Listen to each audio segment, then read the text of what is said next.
Assalamualaikum warahmatullahi wabarakatuh.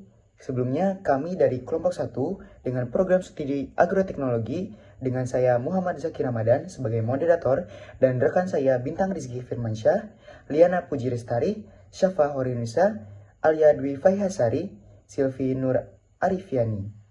Langsung saja kita ke pembahasannya. Baik, kita telah melihat realitas yang cukup memprihatinkan bahwa sekitar 30% sayuran kita hilang bahkan sebelum sampai ke pasar. Masalah infrastruktur dan penanganan pasca panen menjadi sorotan utamanya. Berangkat dari data dan fenomena tersebut, ada 3 poin krusial yang perlu kita bedah bersama dalam diskusi kali ini. Yang pertama, berdasarkan data yang ada, apa penyebab utama terkonsumen food loss pada industri buah dan sayuran di Indonesia? Yang kedua, teknologi dan strategi apa yang dapat diterapkan di tahap produksi dan distribusi untuk mengurangi food loss? Yang ketiga, strategi apa yang dapat digunakan untuk mengurangi jumlah makanan yang terbuang di tingkat konsumen? Selanjutnya, penyebab utama terkonsumen food loss. Sekitar 30% dari total produksi sayuran di Indonesia hilang pada tahap pasca panen akibat penanganan yang tidak memadai, seperti penyimpanan yang buruk dan minimnya akses terhadap teknologi pendingin. Buah seperti mangga, pisang, dan tomat sering kali rusak sebelum mencapai pasar karena keterbatasan infrastruktur rantai dingin. Strategi produksi untuk mengurangi food loss dapat dilakukan dengan memanfaatkan teknologi seperti IoT, drone, dan robot untuk memantau kondisi tanaman, mendeteksi hama lebih cepat, serta membantu proses panen agar produknya tidak rusak. Penerapan GAP atau Good Agricultural Practice memastikan budidaya dilakukan dengan standar yang baik mulai dari penggunaan bibit unggul, pemupukan tepat, hingga sanitasi lahan. Selain itu, penerapan PHT atau pengendalian hama terpadu membantu mengurangi kerusakan tanaman tanpa ketergantungan pada pestisida secara berlebihan. Panen juga harus dilakukan pada waktu yang optimal dan menggunakan alat yang sesuai untuk menjaga kualitas.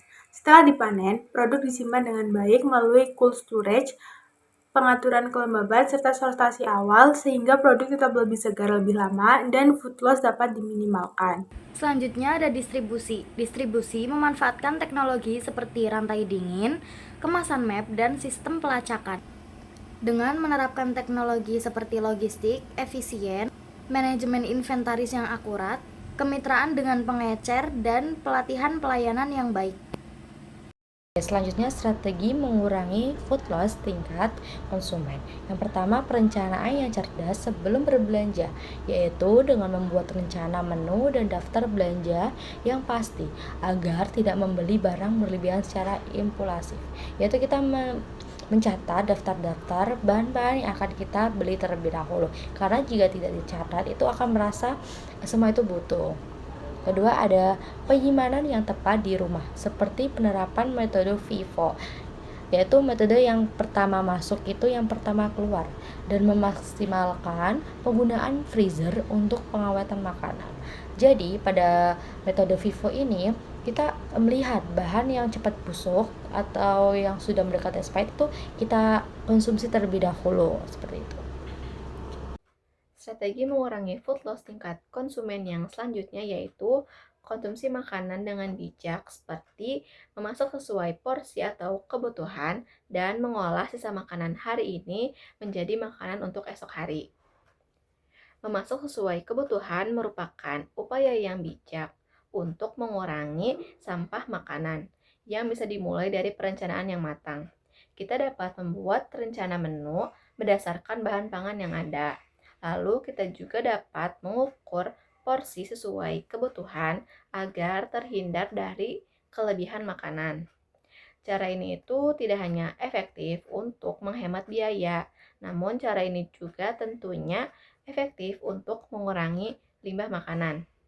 Nah, kita juga bisa lebih menghargai sumber daya yang telah digunakan untuk memproduksinya.